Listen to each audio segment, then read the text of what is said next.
So this is due to the population growth and development in technology.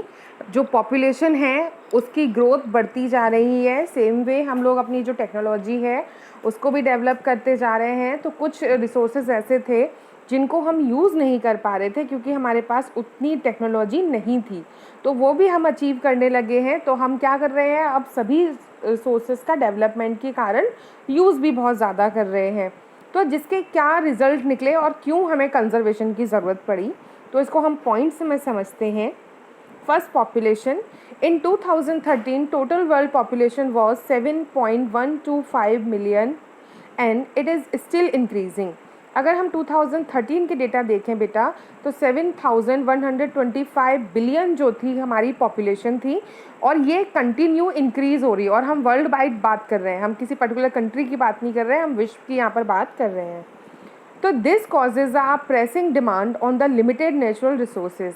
जब population बढ़ेगी तो demand ज़्यादा बढ़ेगी। अब डिमांड कैसे ज़्यादा बढ़ेगी, खाने के लिए फूड चाहिए, तो सॉइल की फर्टिलिटी बढ़ाने के लिए हम क्या कर रहे हैं, नेचुरल फर्टिलाइज़र की बजाय हम लोग क्या कर रहे हैं, पेस्टिसाइड्स का यूज़ कर रहे हैं, फर्टिलाइज़र्स का यूज़ कर रहे हैं कि हमें खाना ज़्यादा से ज़्यादा चाहिए। सेम वे पॉपुलेशन बढ़ रही है तो हर चीज़ की डिमांड बढ़ रही है। ज़्यादा लोग होंगे, ज़्यादा ट्रांसपोर्ट का यूज़ होगा तो फ्यूल ज़्यादा चाहिएगा, ज़्यादा मशीनरी चाहिए होंगी तो इंडस्ट्रीज़ के लिए कोल चाहिए होगा। तो हर तरह से डिमांड और प्रेशर बढ़ रहा है नेचुरल रिसोर्सेज पे। Second point, in almost all countries of the world are race for economic development is on. अगर हम देखें तो विश्व में लगभग सभी देशों में इकोनॉमिक डेवलपमेंट का क्या लगी हुई है, रेस। हर कंट्री चाहती है कि वो दूसरी कंट्री से ज़्यादा डेवलप करे, और इसके लिए वो क्या कर रही है, संसाधनों का अंधाधुंध प्रयोग कर रही है। In an attempt to raise the standard of living of their people and provide them quality life, countries are setting up more industries. Thus, natural resources are on high demand. इसके लिए वो अपनी कंट्रीज़ में क्या कर रही हैं, बड़ी बड़ी इंडस्ट्रीज़ को सेट कर रही हैं, जिसके लिए एज आ रॉ मटेरियल या एज आ उन इंडस्ट्रीज़ को चलाने के लिए इलेक्ट्रिसिटी, कोल, ये सब की डिमांड बढ़ रही है। और नेचुरल रिसोर्सेज को हम क्या कर रहे हैं, ज़्यादा से ज़्यादा उसको हम निकाल रहे हैं, उसको हम यूज़ कर रहे हैं। Third point, increasing wealth in all countries has helped in technological development. अब क्योंकि इंडस्ट्रीज सेटअप हो रही हैं, इकोनॉमिक डेवलपमेंट हो रहा है, तो उसके साथ में एक चीज़ और हो रही है। वो क्या हो रही है कि जब इंडस्ट्रीज़ लगती हैं, आर्थिक रूप से हम मजबूत होते हैं, तो हमारे पास पैसा भी आता है। जब पैसा भी आता है तो हम और ज़्यादा टेक्नोलॉजी को चाहते हैं। अब पहले जब हमारे पास 2G फ़ोन हुआ करते थे तो लोगों को 3G ने अट्रैक्ट किया, 3G टेक्नोलॉजी आ गई।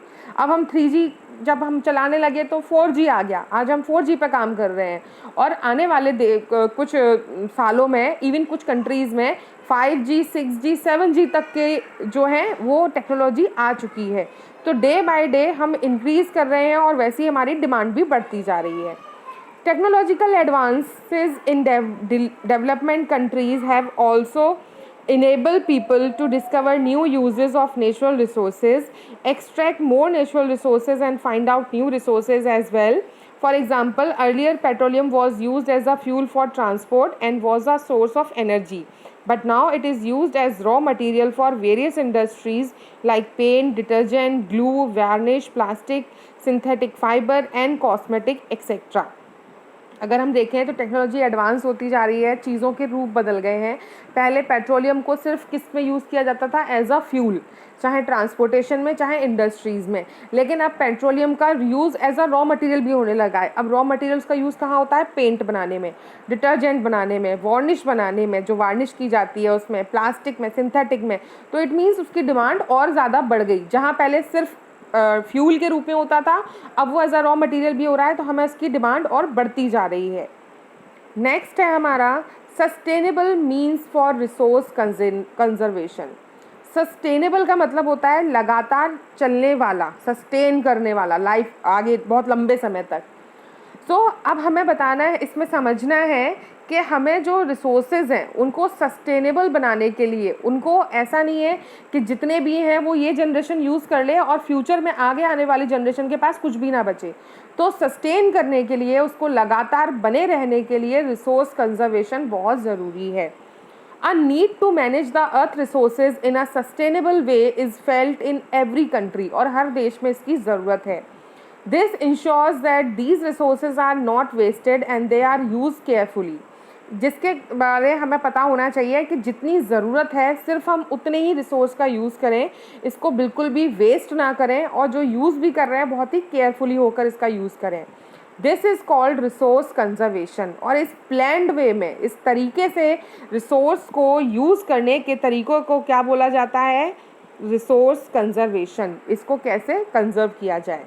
Due to combined effects of population growth, increasing wealth, economic development, and the advances made in the technological sphere, the demand for resource is growing more and more. अब हम देख रहे हैं कि हर तरफ development हो रहा है, पॉपुलेशन ग्रोथ हो रही है, लोगों के पास पैसा आ रहा है, आर्थिक रूप से मजबूती हो रही है, तो हर एक कोई क्या चाहता है कि उसकी लाइफ बहुत स्टैंडर्ड हो, हाई स्टैंडर्ड लाइफ हो, जिसके लिए वो नई नई टेक्नोलॉजी को अपने घरों में लाता है। तो जिसके कारण ये जो डिमांड है रिसोर्सेज की वो लगातार तेज़ी से बढ़ रही है।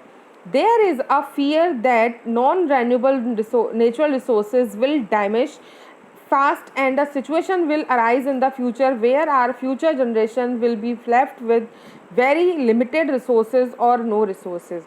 और जिस तरीके से डिमांड बढ़ रही है, ख़ास करके जो हमारे नॉन रेन्यूएबल जो नेचुरल रिसोर्सेज हैं, तो वो लगभग ख़त्म होने की कगार पर हैं, या बहुत ही लिमिटेड स्टॉक हमारे पास बचे हैं, जिनको इस जनरेशन के पास तो अवेलेबल है, लेकिन आगे आने वाली जनरेशन के पास या तो वो नहीं होंगे या होंगे तो बहुत ही limited. So balancing the need to use resources and to conserve them for our future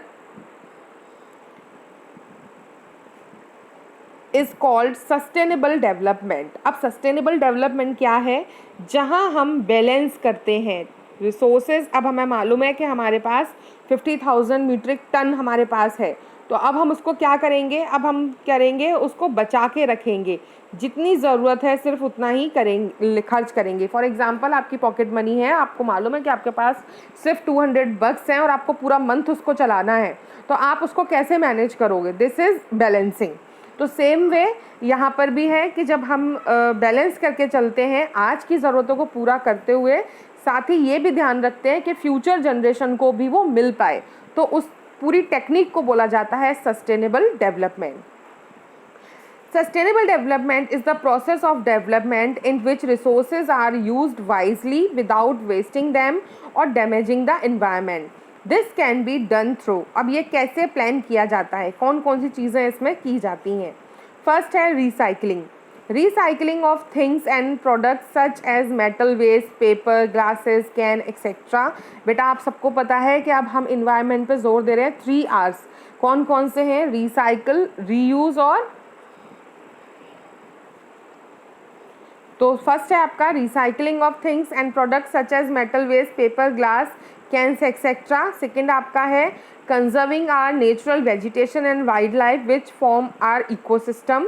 हमें चीज़ों को रिसाइकिल करना है जिनको हम कर सकते हैं मैक्सिमम तरीके से, साथ ही जो नेचुरल वेजिटेशन है हमारी उसको कंजर्व करना है ताकि जो हमारा इकोसिस्टम है वो प्रॉपर बना रहे। Third, developing technologies to tap renewable resources. ऐसी टेक्नोलॉजीज़ का यूज़ करना है कि ज़्यादा से ज़्यादा हम रेन्यूएबल रिसोर्सेज का वहाँ पर यूज़ करें, so that they can be use on a larger scale. For example energy from the sun, wind, water and tides.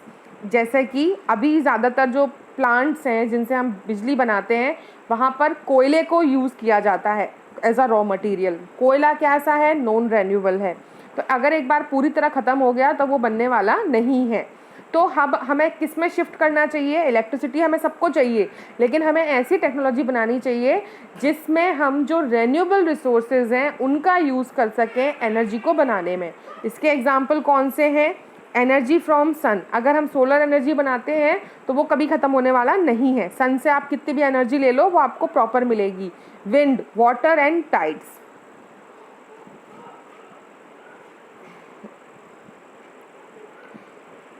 Chapter आपका कंप्लीट है। आपके फैक्ट फाइल्स मैं एक बार इसमें समझा देती हूँ।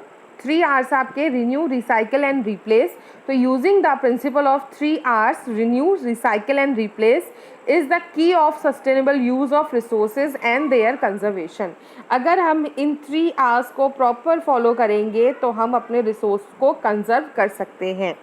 Controlling pollution caused by the industry, thermal power stations, vehicles and domestic waste. आप सबको मालूम है कि पॉल्यूशन को हमें कंट्रोल करना है। Developing appropriate technology to use low cost energy sources like biogas. अब हमें टेक्नोलॉजी हमने बनाई है नेचुरल रिसोर्सेज को, लेकिन अब हमें कैसी टेक्नोलॉजी चाहिए जो हमारे डेवलपमेंट के साथ साथ इन्वायरमेंट को हार्म ना करे। तो हमें क्या बनाना है? बायोगैस। आपको मालूम है कि ये नेचर फ्रेंडली होती है। Using local knowledge and skill to conserve local resources, for example water harvesting in desert of Rajasthan.